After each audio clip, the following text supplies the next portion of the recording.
One of our biggest goals this year is to buy as many Airbnbs as we possibly can. If you want to buy Airbnbs and maximize your profits, you got to watch this video.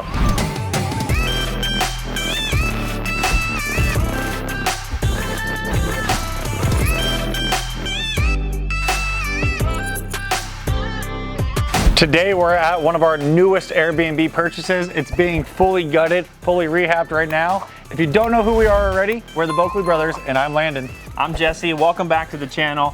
We run the Boeckle Group Real Estate, and we fix and flip homes here in Las Vegas. We flipped over 300 homes in the last 5 years.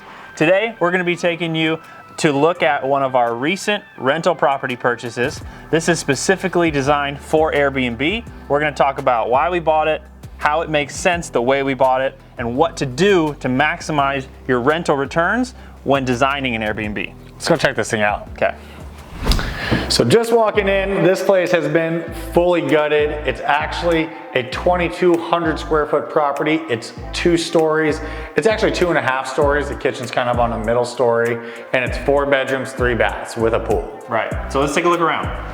One important thing that we want to communicate when looking for at least rental properties for Airbnb here in Las Vegas is that you have to look for non-HOA areas. This area is actually well kept, fairly nice. All the neighbors are pretty decent around here with their properties, but it is no HOA. So you're gonna have to stay out of those if you wanna do this. Yeah, HOA is super important. They're very strict here in Nevada, or in Vegas especially, with short-term rentals and with their rules and regulations. So definitely has to be non-HOA. And location is very important here in Vegas as well. People want to be close to either the airport or the Las Vegas Strip. This property in particular is about 5 minutes from the airport and 10 minutes from the Strip. So location's perfect. Location's great. Airbnb is super popular here in Las Vegas because a group of people, a couple friends, could rent a house and stay together while still having such close access to the Strip, the stadium, all the fun things that they want to do. But they could probably stay for cheaper than renting 2 or 3 hotel rooms, and they can all stay together at the same time. So it's really becoming one of the better ways to travel to Vegas and experience Vegas. No, it really is. It makes things so much cheaper and convenient for larger groups. So with this particular property, like we said, we're doing a full renovation here. So we bought this house for $432,000, which leaves us with a mortgage of about $2,000 a month on it. Probably somewhere like $2,400, something like that, after all is said and done. After utilities, insurance, POTI. Okay, right. So $2,400 a month all in. Now with a traditional rental, we might be able to only rent this thing for $3,000 a month. With a fully furnished rental, which we've talked about a lot in the past, we're at $4,000 a month. But with the Airbnb, we'll tell you what we're gonna rent this for at the end of the video, so stay tuned. But that's a great point. The fact is, we buy this planning on Airbnb if we can, because it's not fully opened up here in Las Vegas yet. It's supposed to be this year, although you can do 30-day plus rentals. So we're planning on setting ourselves up for that 30 plus day rental. But if that doesn't work out, we could always rent this thing furnished, traditional, and still make good cash flow. So that's our decision process when we're looking at homes, running our numbers. We want to make sure worst case scenario, it's still a good investment and we're happy with it. And best case scenario, there's a lot of upside to benefit from. Yeah, so we want to make sure we're safe, but it's also about what you do to the property that makes them so valuable. Totally. So let's go through this one, tell you a little bit about what our plans are with it, the amenities we're going to include in this property to make it the most valuable we possibly can for Airbnb guests. Cool. So let's give you a full tour, tell you what we're doing to this house. So immediately right after you walk in the door, you step up a few stairs and you have a nice open area right here. And we want this to be immediately impressive right when you walk in. So you want to see some cool stuff. We're thinking, since people come here to have fun, including a couple things in this main area, maybe a pool table, maybe an air hockey table, maybe a different couple games, places to sit around here and kind of just gather. That's what we want to put as your first impression right when you walk in. Yeah, it's also important for photos, right? When you're looking through Airbnb, what are the first things you look for? You look for things to do in the property for your family or for your group. So having air hockey and pool and a little wet bar right in this room is gonna make the pictures and photos super appealing. And that's how you hack the Airbnb site. Right. So moving through it, we have a little space right connected to this, which is perfect for a nice dining table. We want to make sure to put something in here that can fit close to the amount of people that this property will say that it sleeps. So keeping that in mind, we mentioned this is a 4-bedroom.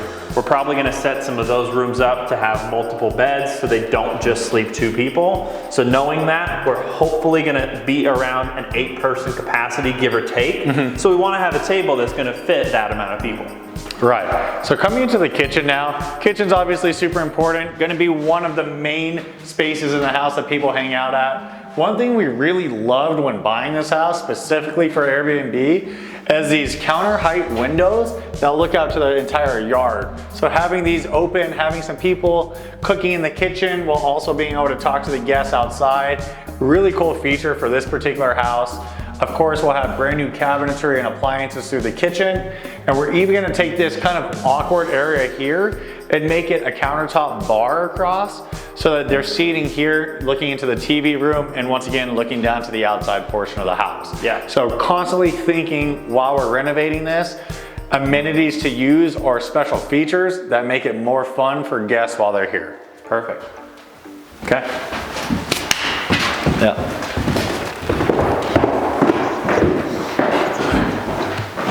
We may have to take this down and put TV up here, honestly.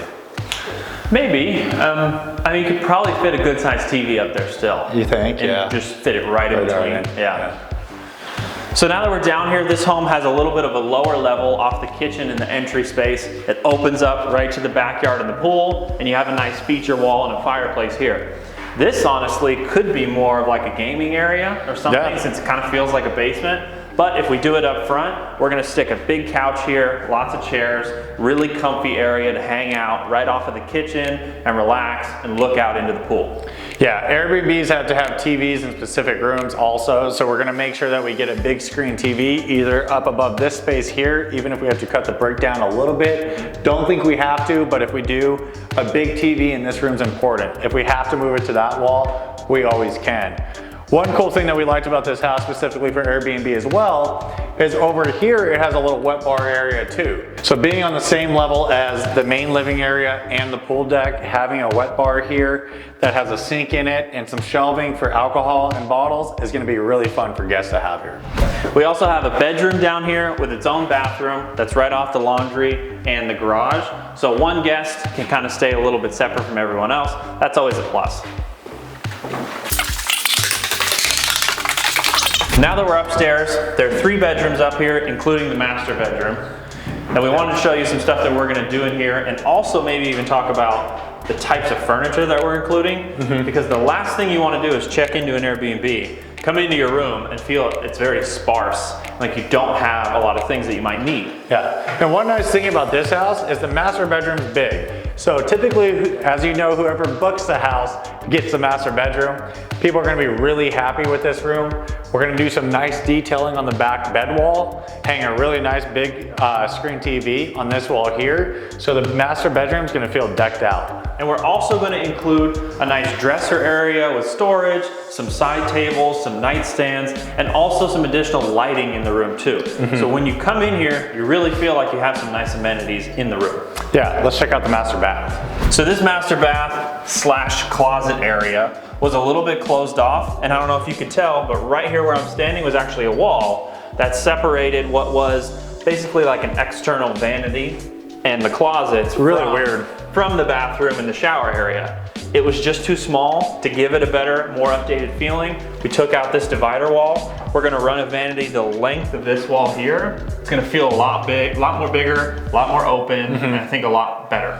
Yeah, and then we also have a floor to ceiling shower. Gonna tile it really nice as well in here. So the master bath is going to feel more custom and more updated than the rest of the bathrooms in the house, which makes that person who put the entire trip together feel a little bit better. You're gonna want this room. So we touched on the inside of the house. We took you through the rooms, told you about the renovation. This property is gonna look really, really nice because it's gonna be all updated and renovated. And the specific furniture and designated areas for activities or hanging out inside the house very important, but probably second to the backyard experience. So when buying Airbnb property specific, you got to take into account the fact that the pools really sell at a much higher rate. They rent at a much higher rate than any other home. So having a large house and large yard is great, but if it doesn't have a pool, you could be shooting yourself in the foot. So we're only looking for properties with pools right now. And that's for our market because Vegas has really great weather almost year round. So people come here to experience that weather and they want to hang out outside, they want to have activities, and they want to hang out in the pool. Yeah, and speaking of activities, the size of the yard gives us plenty of space to really recreate a bunch of different areas to hang out at. This area over here is gonna be really good for an alternative fire pit. That's an old one there. So I'll probably take that one out and put a fire pit right here with new pavers around it so that it's right off the pool deck and right in sight of the living room and the kitchen area as well. The pool's gonna get updated along with the decking surface, so that all looks fresh, brand new, nice and clean. And since we're gonna take this out, this is kind of connected to a little bit of a nice side yard, which we don't wanna overlook. This is really good space. This is a nice linear area where we could easily have horseshoes, bag toss, a couple different odds and ends or games that people can play while they're here. Yep. The rest of the yard will fill in with turf to bring some green feeling back here, some play area back here, and also re-landscape the entire surround of the yard so it feels super up to date, super fresh. A lot of the money in this house is going to the backyard to make it feel like a resort style yard. That's what brings the value with Airbnb. And we even bring a lot of furniture out here as well. We don't just want to renovate it and then give you nowhere to hang out. We're probably going to put an outdoor dining set underneath the patio, chairs and nice loungers around the fire pit, and maybe some sun chairs behind the pool. So you come out here and you actually feel like there's a lot of amenities and furniture to hang out on. So you probably want to hear the numbers on this deal if everything works out appropriately. But let's start from the worst case scenario first. Sure. A traditional rental like this property, non-furnished, traditional rental on the market, could only make us about $3,000 a month, but that covers our nut by $500. So we're safe there. And we always look for the safe scenario. Right now, Airbnb is not legal in Las Vegas. So when this property is done, we will be marketing it as a 30-day plus rental on Airbnb because that's what's legal, is 30-day plus. And with that being said, the market right now for this property is about $5,000 to $6,000 a month. Quite a bit more than the traditional rental could bring in. Right, so that's gonna be our immediate strategy of going for that. Now, if we do get it approved, because Vegas is supposed to open up summer of this year, 2022, we're looking at significantly more money. A lot more. This property on short term, meaning 3-day minimum rentals, could pull us anywhere between $10,000 and $12,000 a month for this property. Now that's some serious cash flow. Right. So you heard the numbers on this property. Now our goal for this year is to replicate this time and time again and hopefully take down somewhere around 20 of these Airbnbs this year. We were happy to share with you the numbers on how they make sense and ways to hack the house to make it more desirable. If you have any questions on the information we talked about today pertaining to Airbnbs or purchasing properties like this, drop a comment below. We're always happy to help. And subscribe to the channel and show us some love. Until then, we'll see you on the flip side.